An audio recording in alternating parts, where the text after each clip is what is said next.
যে কোনো কালারের শার্টকে কিভাবে খুব সহজে আপনি প্যাটার্নে রূপান্তরিত করতে পারবেন সেটি দেখাবো, কিভাবে ডিজাইন করতে পারবেন।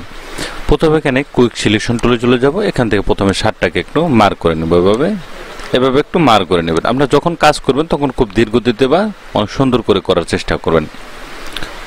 কন্ট্রোল যে বাটন প্রেস করে একটি লেয়ার করে নিব, control shift U button press করে দেব, এটা গ্যাসিক্যাল করে দিলাম। চলে যাব ফিল্টার, এখানে যাব ব্লার, এখানে গাউসিয়ান ব্লারে ক্লিক করে দিয়ে এটাকে অন রেখে ওকে করে দিলাম। ফাইলে যাব, এখানে সেভ এসে ক্লিক করে দিয়ে ডেস্কটপ মোড দিয়ে এখানে একটি নাম দিয়ে এখানে সেভ করে দিলাম। এখন এখানে আপনি প্যাটার্নটা সেট করতে পারেন এবং এখানে কিন্তু বেশ কিছু প্যাটার্নও রয়েছে।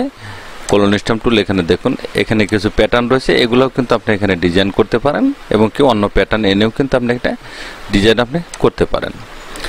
আমি এই ফটোশপে যে ডিফল্ট যে প্যাটার্ন রয়েছে এগুলো দিয়ে দেখাচ্ছি। নিউ একটি লেয়ার নিয়ে নেব, এখান থেকে কলোন স্ট্যাম্প টুল, এখানে আমি কিছু প্যাটার্ন এখানে অ্যাড করে দিলাম। দেখুন এখানে কিছু প্যাটার্ন কিন্তু এখানে বসে গিয়েছে। এখন কিবোর্ডের অল বাটন ধরে এখানে এটা ক্লিপিং মার্কস করে দিব। দেখুন এটা মার্কস হয়ে গেছে। এটার ব্লেন্ডিং মোড চেঞ্জ করে এটাকে মাল্টিপ্লাই করে দেব। দেখুন এটা মাল্টিপ্লাই কিন্তু হয়ে গেছে।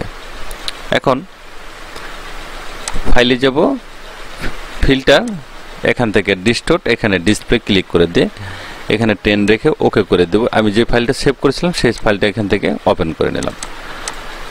এখন দেখুন এই ফাইলটা কিন্তু এখানে কমপ্লিট হয়ে গেছে।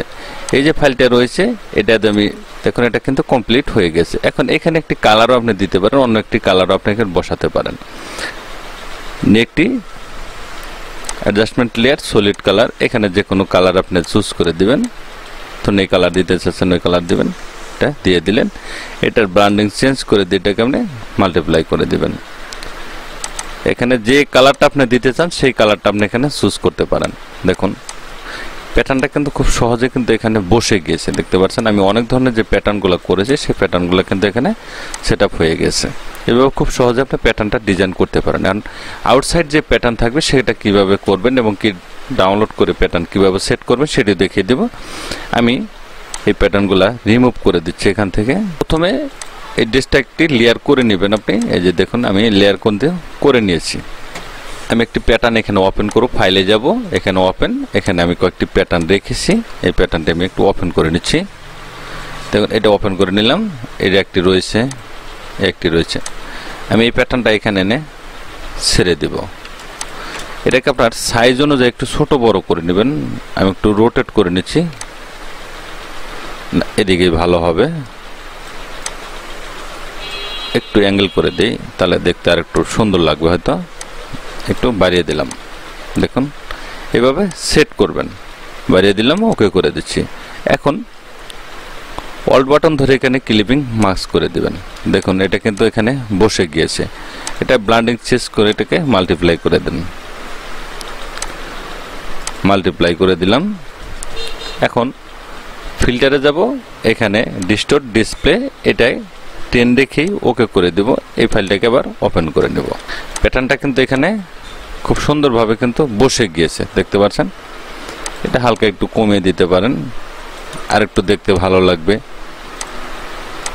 এভাবে খুব সহজে আপনি দেখুন এখানে যে ভাঁজগুলো ছিল সেই ভাঁজের আকার অনুযায়ী কিন্তু প্যাটার্নটা খুব সঠিকভাবে এখানে বসে গিয়েছে। এভাবে খুব সহজে আপনি এটাকে রূপান্তরিত করতে পারেন।